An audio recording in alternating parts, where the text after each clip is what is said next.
Assalamualaikum warahmatullahi wabarakatuh. Perkenalkan, nama saya Sri Bulan dari Prodi Akuntansi Syariah.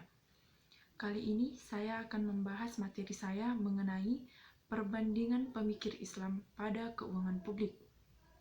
Pemikir ekonomi Muslim dibedakan dari pemikiran ekonomi awal dengan meningkatkan perhatian pada keuangan publik dan tulisan-tulisan eksklusif tentang subjek tersebut.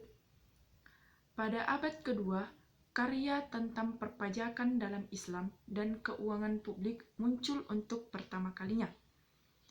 Pada saat itu, Semes memberikan dari berbagai sumber tentang karya perpajakan selama abad-abad awal Islam, di antaranya Abu Yusuf, Al-Quraisy, Abu Ubaid, Ibnu Sanjaya, Al-Dawudi, Ibnu Rajab, dan sebagian dari Qudama dan Maksumi. Pajak tanah merupakan sumber utama dari pendapatan publik. Sistem pajak diwarisi dari penguasa Persia, yaitu pajak tetap tanah. Ada beberapa ulama yang berpendapat tentang perpajakan. Yang pertama, Muawiyah, sekretaris dari Khalifah Abbasi Al-Mahdi. Setelah pola yang sama sebelumnya terus berlanjut, ia mengusulkan pergantian pajak tanah tetap dengan pajak pertanian proporsional. Menurutnya, jika besaran pajak ditetapkan, maka akan membebani wajib pajak jika terjadi kekurangan produksi. Sementara itu, akan berarti hilangnya pendapatan potensial bagi negara jika produksinya cukup besar. Selanjutnya, menurut Abu Yusuf, tarif pajak, pemungutan suara, dan pajak tanah tidak ditentukan sebelumnya oleh syariah.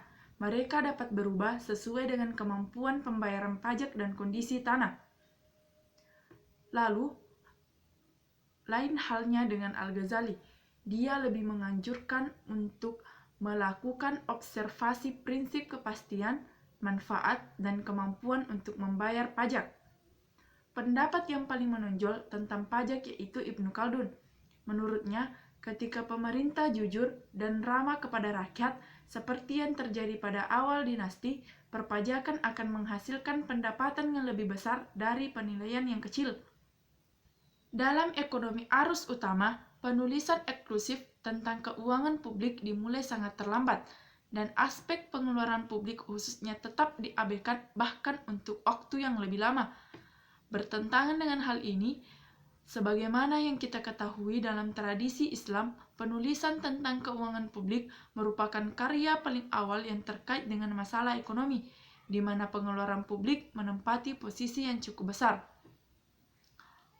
Itulah tadi pemaparan dari materi saya. Terima kasih. Wassalamualaikum warahmatullahi wabarakatuh.